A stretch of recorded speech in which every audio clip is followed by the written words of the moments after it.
Welcome back, families, to the American Family Survival Network. I'm your host, Jeffrey Snipes. This is our fifth video in the Creepy Clown series. These creepy clowns are becoming an even bigger problem nationwide. It's a very serious problem, and you need to know that if you're going to be a creepy clown, that you are going to face the consequences of police action and armed protective citizens. So folks, enough with the creepy clown crap.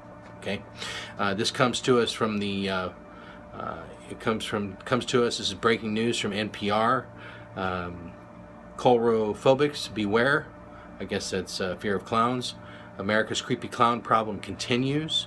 This was written by Camila Damonoski, and clown masks are displayed at the Fantasy Costumes HDQ.store in Chicago in 2003. Has information on that.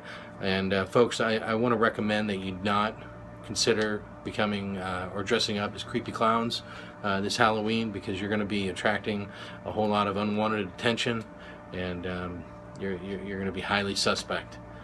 So skip the clown costumes this year. Do it another year. Okay. America has a scary clown problem, and last month the two-way reported on a spate of creepy clown sightings across America. It seemed to begin in Greenville, South Carolina, where there were reports that suspicious clowns were attempting to lure children into the woods. The two-way sinister clowns are scaring people in multiple states. That was followed by sightings in Alabama, Georgia, Maryland, North Carolina, Pennsylvania, and Kentucky, with arrests made in Alabama and Kentucky. Many sightings were hard to verify, leaving people wondering: jokes, hoaxes, figment of our collective imaginations, or cyclical clown uprising. And Simon says the fears of a clown. Okay, the reports were unsettling even for those who don't suffer coulrophobia or the fear of clowns. And in the weeks since, the clown situation, there's no way around it, has gotten worse. It's also gotten more complicated. There are now, as far as the two-way can tell, three distinct categories of clown quandaries. First, the original nightmare. Number one, people actually dressed as clowns and acting creepy. There are multiple allegations of individuals in clown mask or makeup behaving alarmingly. In some cases, the clown has not been found, and it's difficult to verify the sighting. A San Francisco Bay Area mother told police that a man in a clown suit attempted to snatch her one-year-old child out of her arms at a bus stop in broad daylight. She says she kicked him away. In Abilene, Texas, a man told police that two clowns held him at gunpoint after he took his dog outside to do its business around 4:30 a.m. A local station writes that, according to the police report, the man had a hair-raising stare-down with the clowns, one of whom was armed with an AR-type rifle. The tense situation was resolved when the victim retreated into his residence to get a bigger dog, and the clowns drove away. But in other cases, suspects have been identified and arrested by police. In Baytown, Texas, teens were arrested and charged with dressing as clowns and chasing people with sticks. A man reportedly running around in a clown mask in Sheboygan, Wisconsin, was arrested with carrying a concealed weapon.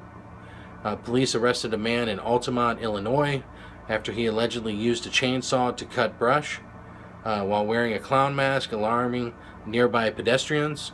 In Arkansas, police say they arrested a man who was dressed as a clown and terrorizing people with a horn. In Bentonville, they also arrested two accomplices and say the three men did not intend harm.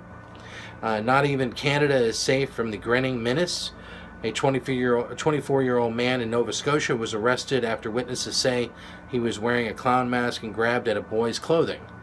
At least some of the clowns appeared to focus on schools. In Southern Oregon, after a clown holding a sign that said "We are here" was photographed outside local schools, police arrested a 21-year-old man. In Louisiana, two high school students were arrested after donning clown masks and riding around a school. Which brings us to the second category of clown trouble. Number two, empty clown-related threats against schools. high schools, middle schools, even elementary schools. Across the country, dozens of schools have had to cope with threats posted on social media, accounts promising violence with pictures of terrifying clowns attached.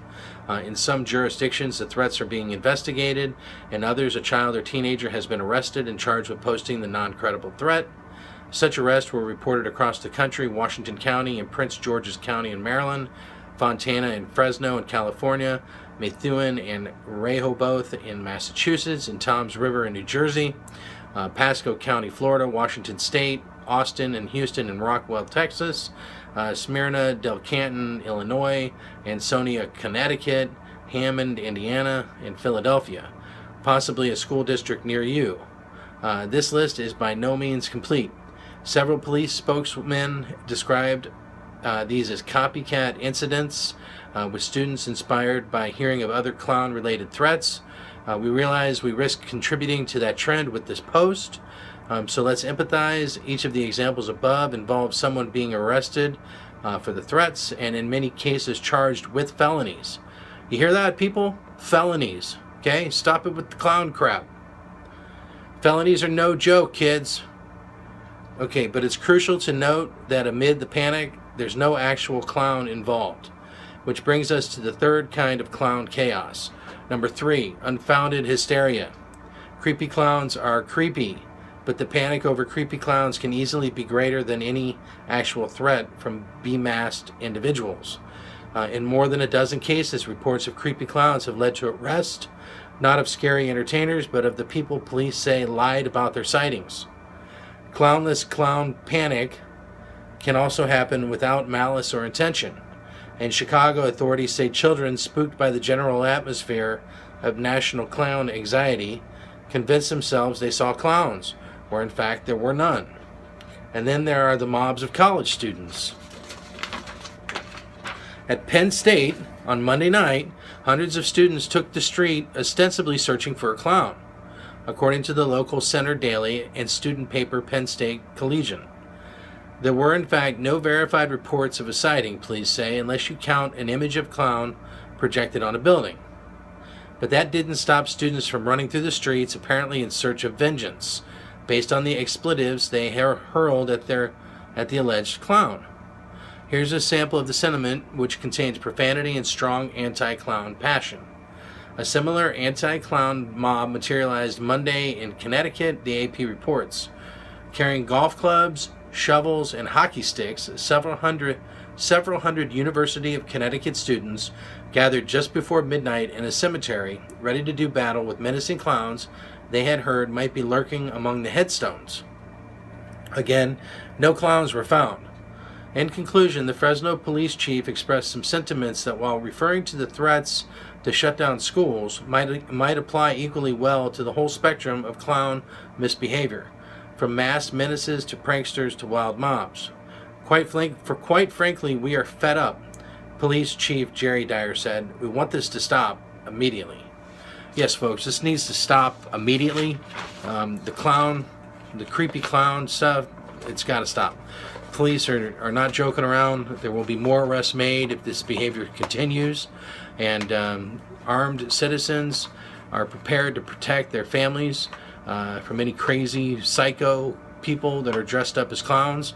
And folks, if you if you do not have your concealed carry license at this point, please get it, and please go to our premier affiliate, the United States Concealed Carry Association, so that you can tap into a wealth of information, so that you can be a well-educated and prepared gun owner and know how to protect and safeguard your family. And folks, please go to the AmericanFamilySurvivalStore.com for all your family's survival needs. Fear not, and God bless. Thank you so much.